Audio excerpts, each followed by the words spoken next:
ओडिशा कथा YouTube channel को आपण मानक स्वागत जनाऊँ। आसतु नजर पकड़ा राज्य खबर उपर। राज्य में कोरोना आक्रांतों संख्या 287 को वृद्धि। राउरकेला रे पुणी पॉजिटिव। राज्य में कोरोना आक्रांतों संख्या 287 को वृद्धि पाइथिबा बेले पुणी थरे सुंदरगढ़ जिलार राउरकेला ठारे गोटे पॉजिटिव बाहर घटना संप्रति यार आक्रांत संख्या 13 को वृद्धि पाई। राज्य में गत 2 दिन मध्य 66 कोरोना पॉजिटिव बाहर परे गत 8 तारिख में मोट आक्रांतों संख्या 271 थिला। तेबे आज पुणी 17 गोटी कोविड-19 पॉजिटिव बाहर फल यह संख्यार द्रुत परिवर्तन देखा देछि। गत 7 तारिख में यार संख्या 219 मध्य सीमित थिला। गत 8 तारिख सकाळे 19 थिबा बेले संध्या समय 24 आहुरी आक्रांत बाहरिबा और आज 17टी पॉजिटिव केस मिसी 287 रे पहुंची।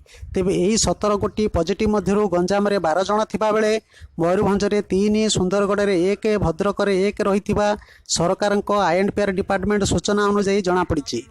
राज्य में 222 सक्रिय थाई कोविड-19 हस्पिटाल चिकित्सित होता बेले 63 जन सुस्थ हो घर को फेरी। राउरकेला ठारे मध्य जड़े सुस्थ होता जना पड़ी।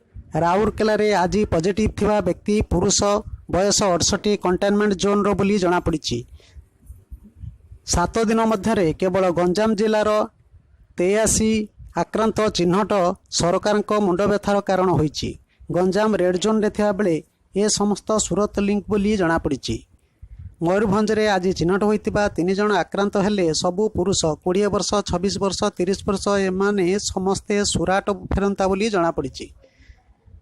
सुंदरगढ़ रे 13, झारसुगुड़ा रे 2, गंजाम रे 83, जाजपुर रे 55, बलांगीर रे 2, खोर्धा रे 50, पुरी रे 1, भद्रक 25, बालेश्वर 27, केन्दुझर 2, कोरापुट 1, ढेंकानाल 1, केन्द्रापड़ा 8, देवगड़ 1, कलाहांडी 2, मयूरभंज 7, कटक 2, जगतसिंहपुर 5। राज्यर